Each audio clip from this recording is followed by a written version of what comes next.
ज्यावेळी आध्यात्मिकता सोबत रहस्य जोडलं जातं त्यावेळी काहीतरी अद्भुत असं घडत असतं आणि हीच अद्भुत दुनिया आहे नागा साधूंची। ज्यावेळी सनातन धर्मावर संकट येतात आणि सर्व अपेक्षा संपतात त्यावेळी धर्मरक्षणाचं अंतिम युद्ध लढणारा योद्धा म्हणजे नागा साधू। जिथे सनातन धर्मातील संत महंतांची आध्यात्मिकतेची व्याख्या संपते तिथून सुरू होते नागा साधूंची आध्यात्मिकता। गुरुदक्षिणा घेतल्यावर आपल्या परिवाराचा शेवट, आपल्या नातेवाईकांचा शेवट आणि स्वतःचा शेवट आणि इथूनच सुरू होतो नागा साधूंच्या अध्यायाचा श्री गणेशा।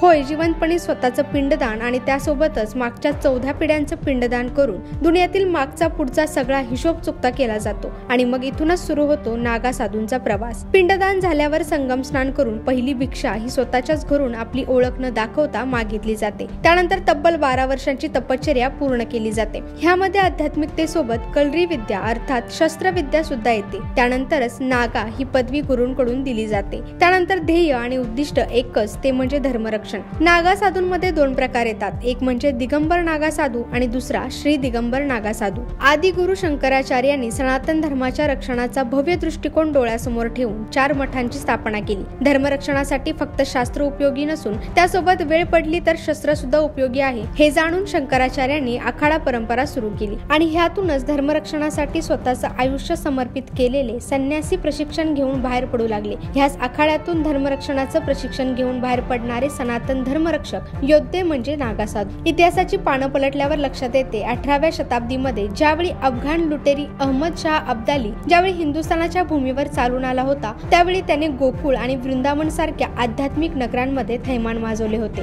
त्यावेळी राजांकडे अब्दालीच्या सैन्याचा मुकाबला करण्याची ताकद नव्हती। त्यावेळी हिमालयाच्या पहाडीमधून आलेल्या नागा साधूंच्या आर्मीने अब्दालीच्या सैन्याचा धुरळा उडवून सनातन धर्मरक्षकांची ताकद संपूर्ण हिंदुस्थानाला दाखवून दिली होती। 1751 मध्ये अहमद का बंगसने कुंभमेळ्याच्या कालावधीत इलाहाबाद किल्ल्यावर चढाई केली होती। त्यावेळी नागा साधू प्रयागराज मध्ये स्नान करत होते। त्यांनी आधी सर्व धार्मिक संस्कार उरकून हातामध्ये शस्त्र धारण केलं आणि त्यावेळी बंगच्या सेनेला करारी धूळ चारून पळवून लावले होते। हे युद्ध जवळपास 3 महिने सुरू होते। नागा या शब्दाचा पर्यायी अर्थ होतो निर्वस्त्र, तर गुजरात मधील पहाडी भागात नागा या शब्दाचा अर्थ योद्धा असा होतो। प्रत्येक निर्वस्त्र साधू नागा नसतो किंवा प्रत्येक नागा साधू हा निर्वस्त्र नसतो। दिगंबर आखाड्याचे साधू लंगोट धारण करतात तर श्री दिगंबर आखाड्याचे साधू निर्वस्त्र असतात। तसेच ज्या नागा साधूंनी स्वतःच्या हाताने स्वतःचं पिंडदान केलेलं असतं त्या नागा साधूंच्या मृत्यूनंतर त्यांच्या शरीराचं काय केलं जातं हे सुद्धा एक मोठं रहस्य आहे। नागा साधूवर कुठलेही अंत्यसंस्कार केले जात नाहीत किंवा त्यांच्या चितेला अग्नी सुद्धा दिली जात नाही। त्याचं कारण मुळातच नागा साधूंचं जीवन हे त्यांनी स्वतःच्या हाताने केलेल्या स्वतःचा अंतिम संस्कारापासूनच सुरू झालेलं असतं। त्यामुळे मृत्यूनंतर नागा साधूंची स्थळ समाधी किंवा जलसमाधी लागते।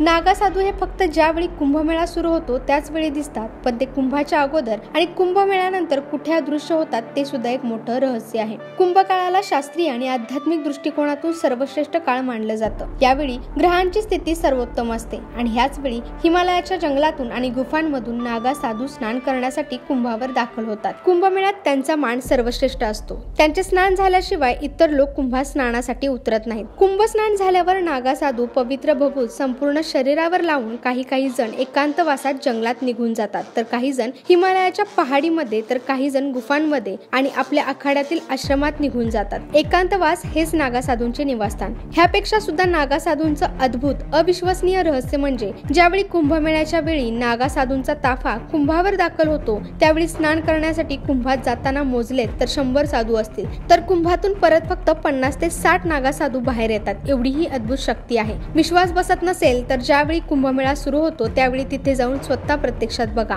माझ्या आयुष्यात प्रयागराज कुंभमेळ्याच्या वेळी हे भाग्य मी स्वतः अनुभवलेलं आहे। तसेच हिमालयामधील जंगल, पहाड आणि गुफांमध्ये परतल्यावर ह्यांचा आहार म्हणजे फक्त कंदमुळं आणि फळं। पुढच्या कुंभापर्यंत नागा साधू आपल्या ध्यान, तपश्चर्या आणि आध्यात्मिकतामध्ये लीन होऊन जातात। त्यांच्या आध्यात्मिकतेची ताकद एवढी जबरदस्त असते की हिमालयातील मायनस मध्ये असलेलं तापमान सुद्धा त्यांच्या समोर हार मानतं। मुळात जमीन हेच हंतरून, आकाश ही चादर आणि अंगावर लावलेली भभूत हे शरीराचं कवच। आजच्या युगात जरी नागा साधूंना धर्मरक्षणासाठी युद्ध करावं लागत नसलं तरी ज्यावेळी ते कुंभावर स्नानासाठी दाखल होतात त्यावेळी ते अनेक युद्धकलेची प्रात्यक्षिके सादर करतात। जसे की वाघ म्हातारा झाला तरी शिकार करायला विसरत नाही, तसेच नागा साधूंना जरी आता युद्ध करावे लागत नसले तरी ते युद्धकला विसरलेले नाहीत। म्हणूनच ज्यावेळी कुंभमेळा सुरू होतो त्यावेळी करोडो हिंदू बांधव नागा साधूंच्या चरणाची धूळ आपल्या मस्तकी लावतात। हे भाग्य फक्त कुंभमेळ्यातच मिळतं। नागा साधू मागत तर काहीच नाहीत, पण देतात ते मात्र सनातन वैदिक हिंदू धर्मरक्षणाचे वचन।